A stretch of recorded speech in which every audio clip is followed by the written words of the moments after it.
अस्सलामुअलैकुम। मैं doctor Mavi Sheikh होमेकर clinic से आप सबको खुशामदीद। आज जिस न्यू टॉपिक इंफॉर्मेशन के साथ आए हैं उसका नेम है, टॉपिक का नेम सोरा। सोरा का क्या ताल्लुक है मियाज़म से, और अगर सोरा का पेशेंट आपके पास आएगा एज अ मियाज़मेटिक मेडिसिन तो हम होम्योपैथी की कौन सी मेडिसिन उसे दे सकते हैं और किस साइन और सिम्टम्स के बिहार पे पेशेंट आपके पास आएगा। शेफ होमिकर चैनल को सब्सक्राइब नहीं करा तो सब्सक्राइब कीजिए, लाइक कीजिए इन्फॉर्मेशन। इसके साथ स्टार्ट लेते हैं हम अपनी वीडियो का कि अगर सोरा का पेशेंट आपके पास आता है, सबसे पहले तो हमें मियाज़म्स को समझना चाहिए। जैसे कि हमारी लास्ट वीडियो जो थी वो मियाज़म से मुतालिक थी और मैंने आपसे बात करी थी कि ये मियाज़मेटिक जो है रेमेडीज को हम किस तरीके से देंगे अगर ये मियाज़म्स किसी पर्सन में, किसी पर्सनैलिटी में शामिल होगा तो हम होम्योपैथी का इसमें क्या रोल प्ले है, क्या नजरिया है वो जानेंगे। मियाज़म्स फर्स्ट वीडियो देख चुके हैं। अब जो इसमें फर्स्ट आ रहा है हमारे पास, जैसे सोरा, सिफिलिस, साइकोसिस के काइंड्स हैं। सबसे पहले तो हम जो सोरा की बात करें, सोरा के एक्चुअल मीन ये है कि ये उम्मुल अमराज, बीमारियों की जड़, बीमारियों की माँ ये कहलाई जाती है हमारी होम्योपैथी के अंदर, कि हर इंसान में, नॉर्मल इंसान में सोरा प्रेजेंट होता है, लेकिन वो अपने टाइम, अपने पीरियड के मुताबिक ही एक्टिवेट होता है।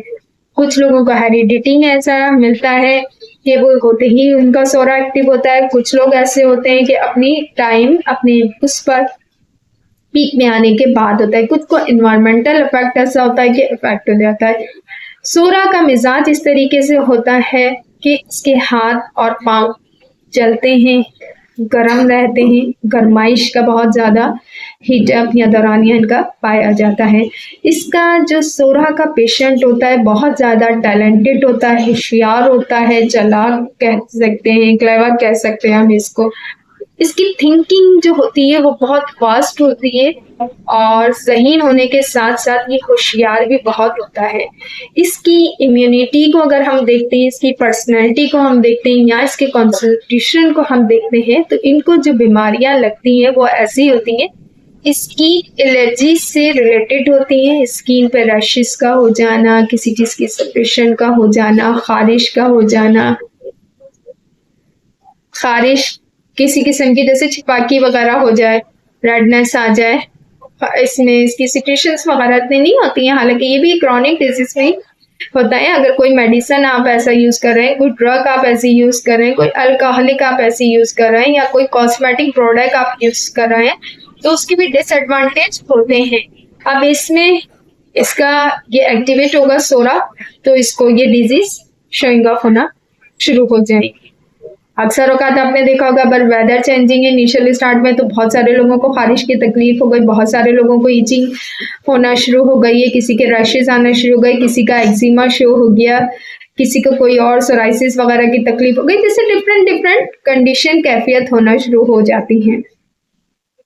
अब ऐसी पर्सनैलिटीज का क्या होगा कि अस्थमा की शिकायत भी हो सकती है, मिग्रेन की भी हो सकती है, IBS जो होती है डिजीज वो भी हो सकती है। ये पेशेंट कब्ज का शिकार भी हो सकते हैं, इनकी इम्यूनिटी बहुत ज़्यादा वीक होती है, इंसोमिनिया की इनमें कैफियत पाई जाती है, ड्राइनेस की, न्यूट्रिशंस की डेफिशिएंसी भी इन पेशेंट्स में ज़्यादा होती है। ये एक पर्सनैलिटी है कि अगर मियाज़म एक्टिवेट होता है तो ये इन साइन ऑफ सिम्टम्स के साथ आ सकता है। अब होम्योपैथी में इसका रोल प्ले इस तरीके से कि हम इसको होम्योपैथिक की मेडिसिन कौन सी देंगे, सबसे बेस्ट मेडिसिन और सबसे अच्छी जो मेडिसिन है उसमें हम पर्सन को देखते हुए देंगे, हाई पे दे रहे हैं, लो पे दे रहे हैं, उसकी पोटेंसी का इंतखाब कौन सा कर रहे हैं। सल्फर का इस्तेमाल सबसे बेस्ट है इसमें, लाइकोपोडियम का यूज बहुत अच्छा है इसमें। हम अपने पेशेंट को एज पर सिम्टम्स देंगे। रस्टाक का यूज बहुत अच्छा है इसमें और हम इसमें रस्टाक को यूज कर सकते हैं, सल्फर को यूज कर सकते हैं, लाइकोपोडियम को यूज कर सकते हैं, नक्स को यूज कर सकते हैं। इन मेडिसिन का जो हम यूज करेंगे वो पेशेंट को देखते हुए करेंगे कि वो कौन से साइन ऑफ सिम्टम्स के साथ हमारे पास आया है, उसको मद्देनजर रखते हुए अपनी पोटेंसी का इंतखाब करना है, उसको यूज करवाना है। इसी के साथ इंशाअल्लाह ताला नेक्स्ट टॉपिक में जो हमारी मुलाकात होगी हम बात करेंगे सिफिलिस पर कि अगर वो पेशेंट आपके पास आता है कौन से साइन ऑफ सिम्टम्स के साथ आता है। इसी के साथ में इजाजत चाहूंगी डॉक्टर माविशेख शेख होममेकर क्लिनिक। अल्लाह हाफिज।